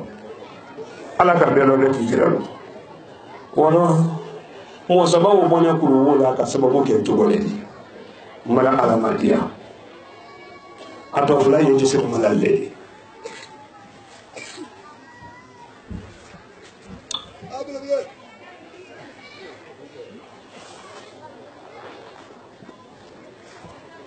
ale men na kama ilobe prepare to sabia tere mo marane la version mo kino nalo kan dia sisen ni to sabia fulula ni ta fulitaro iri kolo ne dembi to na to sabia on kote iri kolo den ni ta fulitaro femme mo ayane ya an sisi de do idan do de nyen sara la mori dula mori men ye jamona mori men ye bate jamere kono afriki kono ali gurana sura ke men sura tan nani nyali fenu ya kono tinyali fenu ya kono anye mon lanya ali gurana loni na kana munuti morike ibamu kile nanya iteba unema la dunia ani kiyama morike ni ki la mun finya ba mo de no tinyana e ba ke wala lahara lomi yi bon sonu ta lu yo wakini ni ki ko lo e bon sonu la ni te duniya ro ala be duru sa italla atelo kini la kala be se ko la funi ka musul la fudu musa demise minu katan ka jamona mayele mahtima bonu ka lu boyi kana tolu bulu ele ma se wulu temene ila lonina aba fo ko men demra ko nya ele di wisi la dubada kuna ku wisi la wala kuna ko la kayira talasa morike ni matubi ka bwama lahara lomba se ijote sayaro irwa ifridi bonsono bla mani makodo moni lo nyai la vida morike idono modo de la yisolo di la lika hanni ni jinale sila la fengelo no itawo kote hanni ni jinale do muni gala fengelo no itawo kote morike ko gole fe na ye tunya kono jamona kadogo jamberen kadogo bate kado ka be la kankan kan jankanaka mori jugu menu ya kona lu kadogo na keledo afriki kadogo dunya be jina ni mogo nyafo aluye katime ju fe ye dunya kono nsenkala fulambala ji romi be katime wole fonyobo ni mori miando ko ne la kumani ye ba ko lote kanedi mba aluye ntogo tabalu ya korobo Suleiman Sidibe ni bese kola mba haja Mariama Sidibe ni bese kola borombala kanu lui tolo malo do woni be yando sanka do borombala ka do ko var kono nya fala ala no ka te ala no kuna te de ye dunya fanfa ala la hera ni nema ye ko ro kana moluma ala ta wati fasi ni ko mala ndo ki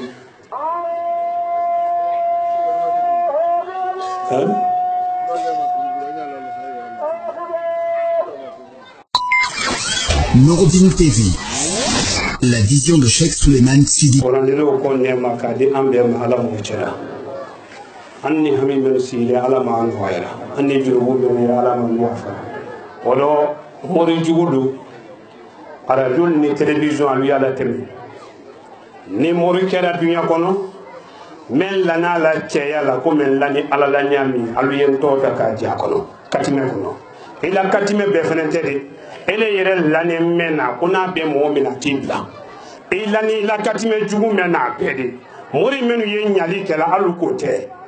kamulu teme fudulu ye sabati ka dem dem alu ye kayira lu soro wulu kote ima ko soro hera men na dando ka wiyire ke wotiye kunti di kele ni wulete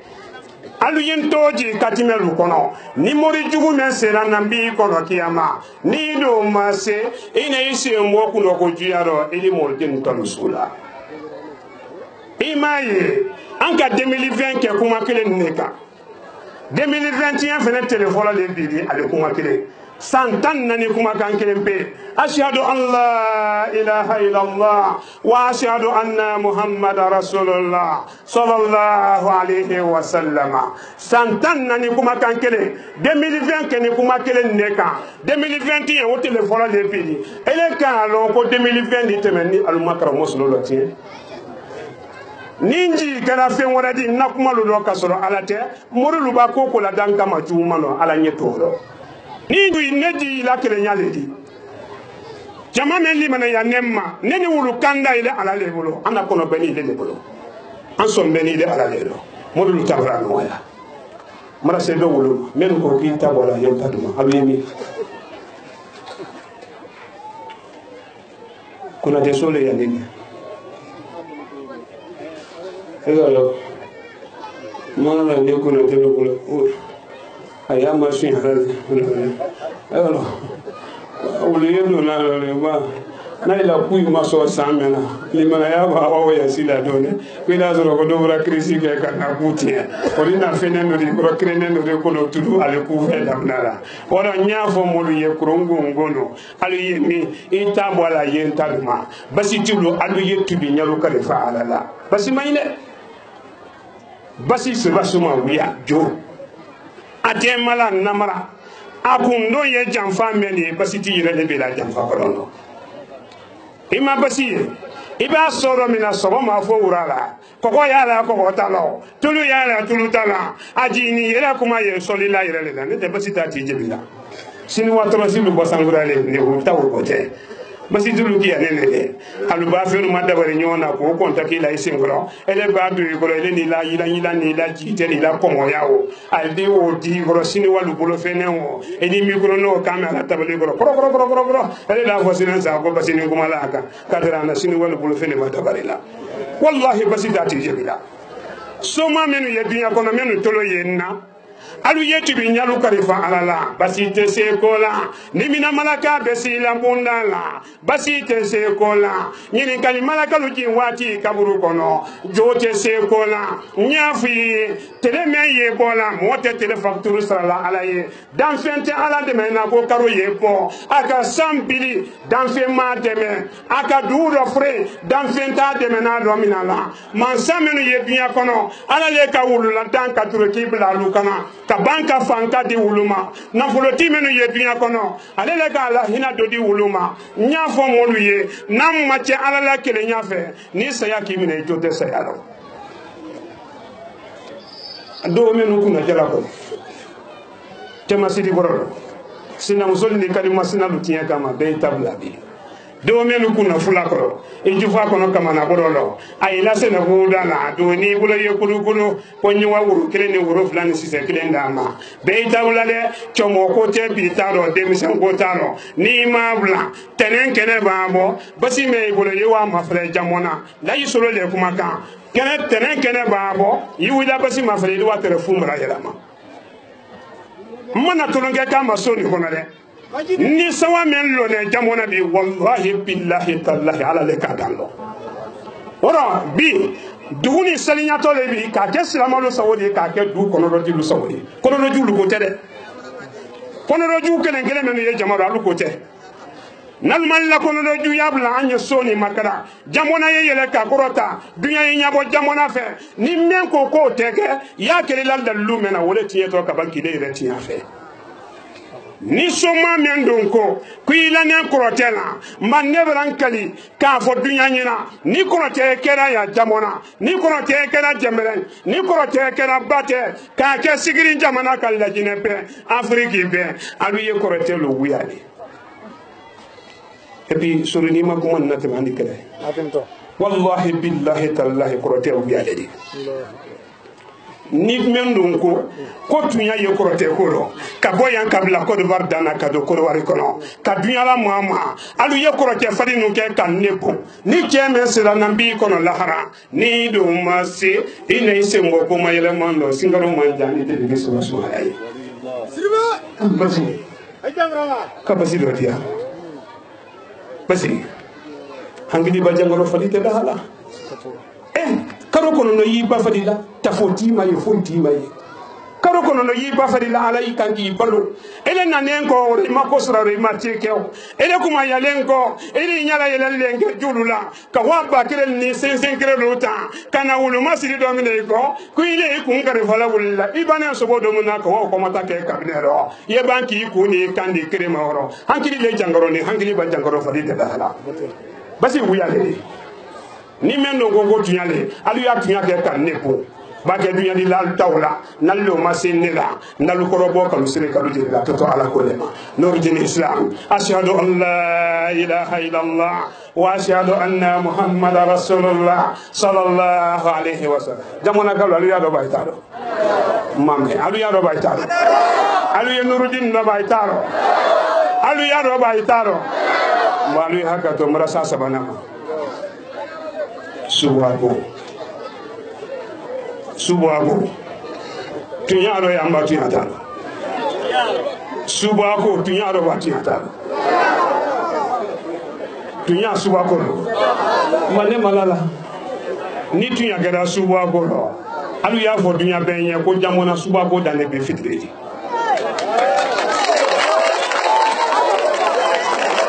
billahi ngamaji de tafala ni tunya kera suba koro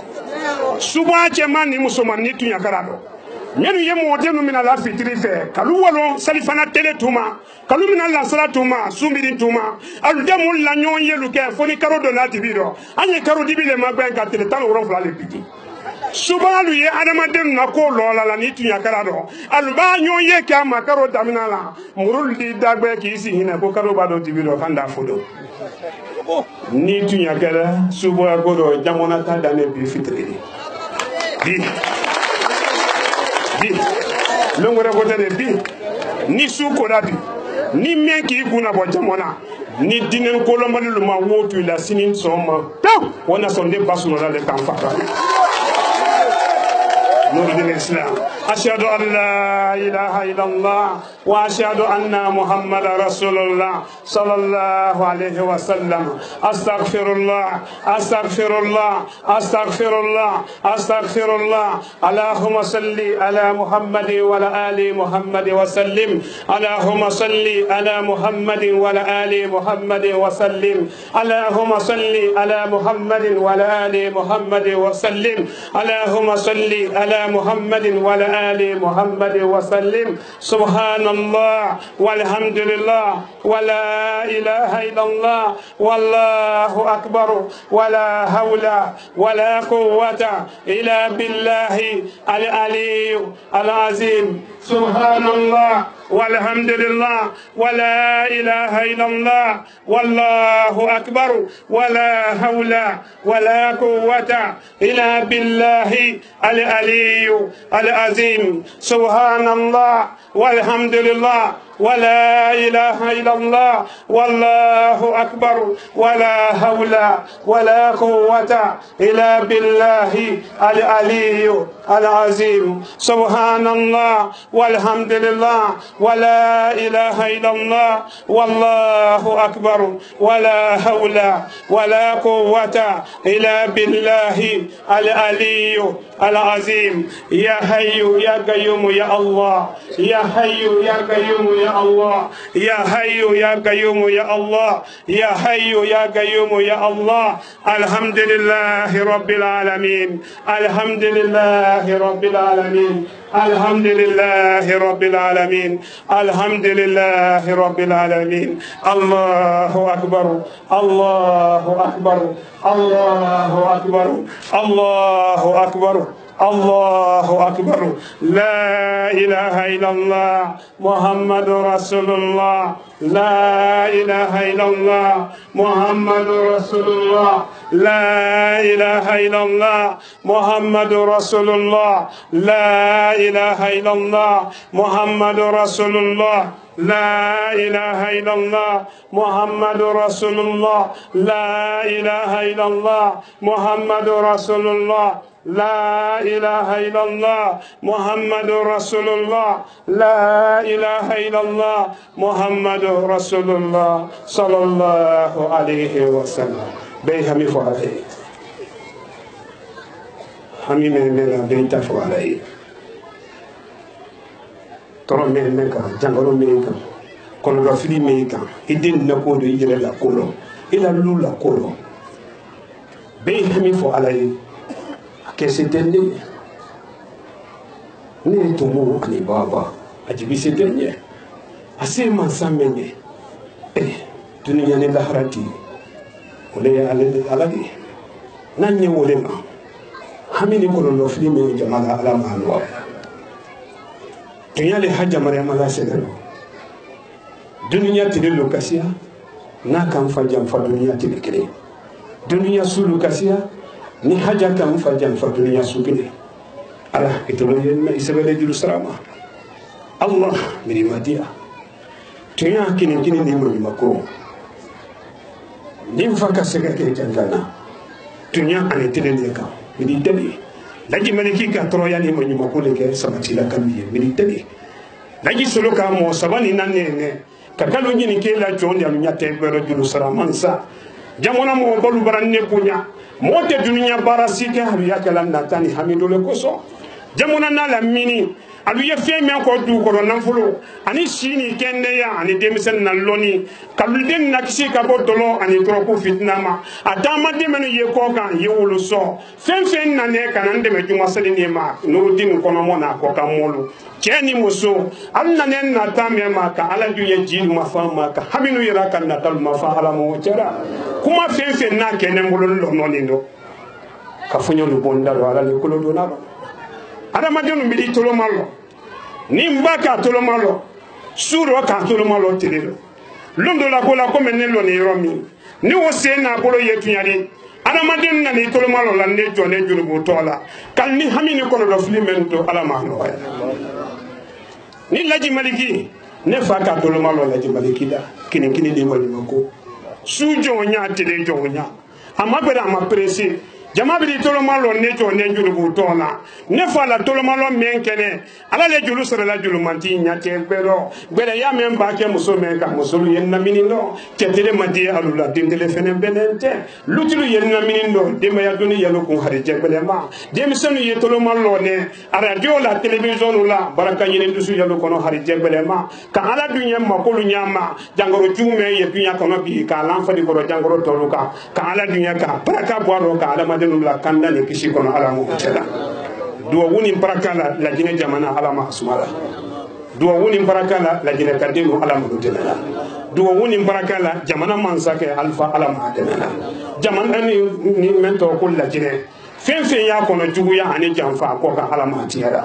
anye duwa wuni ka mali yende no toloma lone ne la su ani television na bela ya memba ke mali kono mali de ka ala ma no yala tolo memba ke Senegal jamana ka Senegal yende no ka ala ma no yala e wori yende ni hami memba ke ko waru ko ala ma no yala nuru jini biro ye fon bi masaye dunya jamana ni kono jamana ko ka nuru jini kono mol akibaro be ye menu kuna afani be ye menu kana madama dunya ye loro ka hijabu ni asutura na temeni ko sabati Allah lulu kono ka lu hadijalu dayele demenu baba lu fadila ala ye dunya ka wuru ke ceta de ndo nyuma di nuru jini ko baraka ala mo ko cela silama ya dina ala ma demela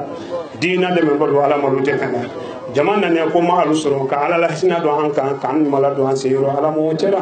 dabari femfe mana ke men kan yoro men do ala ma tiara femfe mo ne mali kono kan ande me ya duma salina luna ne jigi me ma ala ma fara luna ne bala ya men ala ma la wurida kan do ala ma sabati da dine do ala ma la nyara jansumana do ala ma la nyara jangana do ala ma la nyara jamuna do ala ma la nyara jamuna do ala ma la nyara bate basanga ala ma sabati bate basanga ala ma sabati je do ala ma la nyara je ka do ala ma lu demena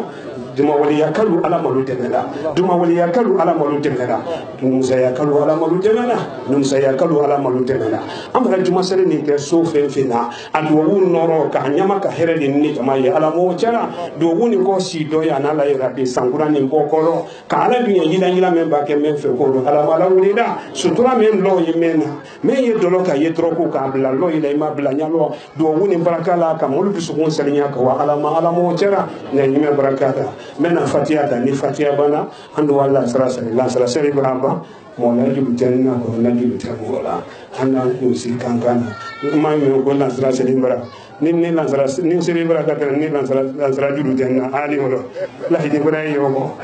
awo ko wala sara sere bara ne sere le bara le bara la sara sere ali la sara sere ko jubaro ko ani besu ya ko ma al fatiha bismillahir rahmanir rahim alhamdulillahi rabbil alamin الرحمن الرحيم مالك يوم الدين إياك نعبد وإياك نستعين اهدنا صراط المستقيم صراط الذين أنعمت عليهم غير المغضوب عليهم ولا الضالين لا صراط فهم وقال نافل من قدوم إلى القبور صلى الله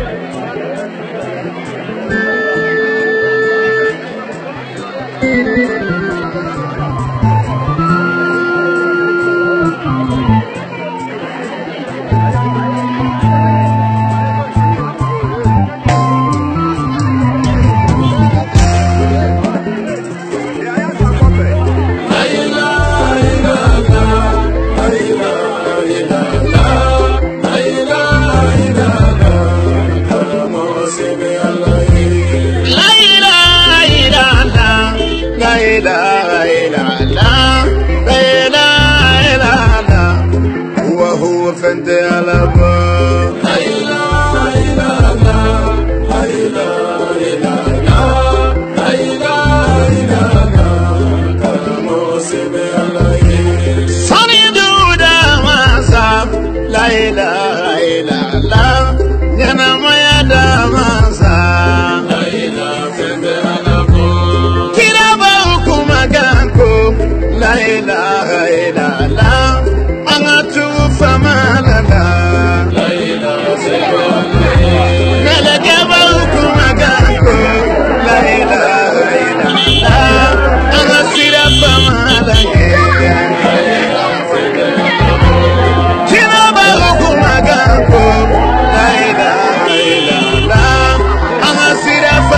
foli an barkabla foli amrata kadi Nurdin TV la bela dinama 4 semaines sinen bignolo ki tulo sin kala radio ma kal bela dinam fo bakele no entre juma le robidi juma men ben janvier kalo tele folo ma san wa fla ani mon kelena anna moba anna kutubu anna sheku anna amirul mu'minina ayi la hazo sheikh suleiman silibedi akamen so mi kayra ka jamona ka keni muso dinne mobala jamo ma gwamba bela dina akamen so mi kayra ka sun ma gwamba la abru ka jamala bi ro kayra kal bela dinan ko la sheikh suleiman silibedi asewon ne trebi jamona anya gere ma jamona mobala dantela sewra la imam men ka kutuba ele la yella idrissa kuyatedi wala kutuba den mo ba ko ni katrete jamona mobala ka dantele men ka sewon na bela dina jama bonya bi jamona ni alamini trofe sulu suri ka jamena rabbi ka boy ma ko abla hambula ma ka boy ma han ko abla krewan jamana ma hama jana jamana han ka sibate dumo anani kilen la ala baden ki tunata binyon lon ka ba bero kana jamona juma salin kana ke mo ba fe ya ko mi soti chumo ka fa ma la yella kamne kunatedi ro kayra kala watina amra sewa ro kayra kala watina la sek sulman silbe mo ba ko sewan ne bi anyagra ma abla do keneta bi ka di jamona ka keni muso dinne mo ba bela dinama ka do uta ka di moluma femfen ka ya magwembe abla do uta ka da bela dinama ko ban ka da baden makili halbisa ko ni ala yislange le ko ni na ko anye sla ala nye anye nyalike anye juma ye ka to no kama so mun fe ko ala iblis ramasa le di abla ma se molla sela bi men kun ka se ki ala nye odule ye afade na ila subhanahu wa ta'ala ya farama odule afakra mo kedi na ila maliki ala mala ya farama amoina ajamara ma ala mala ya farama abri ma se molla sela bi uluka se men ke na lo ne ala le ko ni ma kalo bakliya ko ni ma kalo sidinkra ko ni ma sabatini wuliki bulo ma ni ala sunna ma jamona kalo kalba ale bunya ka ale guliya mako bunya ya ala bulo la wasa ya ala bulo kuna rin ala bulo kula ban ko ma ala bulo kala di jamona mo bama katrete ademeni wanya femeni sokono wala ila wasa di akene kila bela dinama jamona kal kasni misri ko men ko be la sek sulman sebe abra ko men baraka ma ko do misri na kuni ala sunna ma misri ko ni ale ko no bokoro ya no ni ku daile manin kun dana misri ko kele ma feo wona sunna ko ne ko ale bara men ko na ko aya kan flale ma ko ataka kele ma ado kara ka bela dinana ala bara me rasu an tele santan nan ni ko na kalmatu sara baradi na luna ala kele ma batole ko ni ma alo ni ka fara bani ne ko nyanya like ko anye jumanto ndo ni ala sunna ma jamona mobile kasla ko ko binyolo misri ko le ba kolon ko le ko ni ba akara susu ko ni ba sabati bulo ma wiki bulo ma ko beta ko la du ko na fluko kan ko ni ala sunna ma kala bra o daha ta kale jamona ma ni ala sunna ma ko man sabako ndo ko na renga jamona ye ko ila ka bela dinan ko na pro mobile sala bi akasia abebu muna mun ko ni ma wala ko ni ala nyesla di ko beta ko la sala tu ko ni ka katrete go krekre ko ni ka ke jamana ni ka ke batinye ka ke lagina jamana ni ka ke mali jamana ni katrete ko wori jamana ko la jamana o belaksi kala tanka kala murfa ko ni ani konkoma kalu fo binyolo kalu ko ke la sexuellement silbe ni kala kuma kele kele la detail bi akuma kele kele la do han kuma wakele tellement que kuma ko ni abena la abena ma tellement que kuma ko ni asahara anya rama alola mun ko ni ma wala ko araba den ko ni nyale ko ni ko anye jumanto e jamatun ka sia binyolo kala ka radio la katrete Nurdin TV ma kana tre juma sallo bi jamona mo bada fe o damna le ana cameraman di la yi Abubakar Siki manju turede Abdoulaye Simbali camera waya kan kanya fo nan sala kando surutro we micro la katrete television ma kanya fo alnya ambra kando mfale camera fentre yan watina amara sanfina sangare oni ala jama ko ni na yi redaction di wolisina watin ko na ka ko bela dinan kono be amara le fo kalkulun ke ay to Nurdin TV ma ferna wati bela dinan ay to kala kara dula mena ni ala soma ko ko temto mobile program kala ke ro ina san ko na tilma bonu ko no ni ala soma ko ko temto mobile ko ro alina kana famia so bela dinan kono ko ma wassalam. Mesdames et messieurs fidèles téléspectateurs de Nurdin TV, vous avez suivi l'intégralité de l'intervention de Cheikh El Suleiman Sidibé dans la localité ici qu'on appelle Djamouna, une localité située vraiment dans la sous-préfecture de Sabadou Baranama, et donc une localité située à 45 km du chef-lieu de la préfecture de Kankan. Alors aujourd'hui, comme vous le savez si bien, le Cheikh l'avait dit le dimanche, il avait dit le dimanche qu'il allait effectuer sa prière de vendredi dans cette localité, une localité qui a pleuré longtemps la présence du grand Cheikh. Alors aujourd'hui, disons comme ça, en ce premier jour de l'an 2021, il est venu satisfaire au désir de ces populations à travers des bénédictions, surtout à l'envers des jeunes, des femmes et surtout pour que les richesses puissent vraiment naître dans cette localité afin que les populations soient satisfaites. Il a parlé également de cette grande mosquée que vous avez vue, une mosquée vieille de plus de 50 ans. Il a fait vraiment appel à Dieu pour que cette mosquée puisse finir le plus vite que possible. Aussi, il a fait des bénédictions à l'endroit des gens pour qu'ils se retournent vers la grâce et la force de Dieu. D'ailleurs, si vous l'avez suivi avec attention, il a raconté une si belle histoire, une histoire dans laquelle il a ressorti vraiment la peur envers Dieu et des humains, des fidèles musulmans. Alors, mesdames et messieurs fidèles téléspectateurs, vous avez suivi encore avec attention ce que les populations de Djamouna ont affirmé. Vraiment, ils ont réitéré leur engagement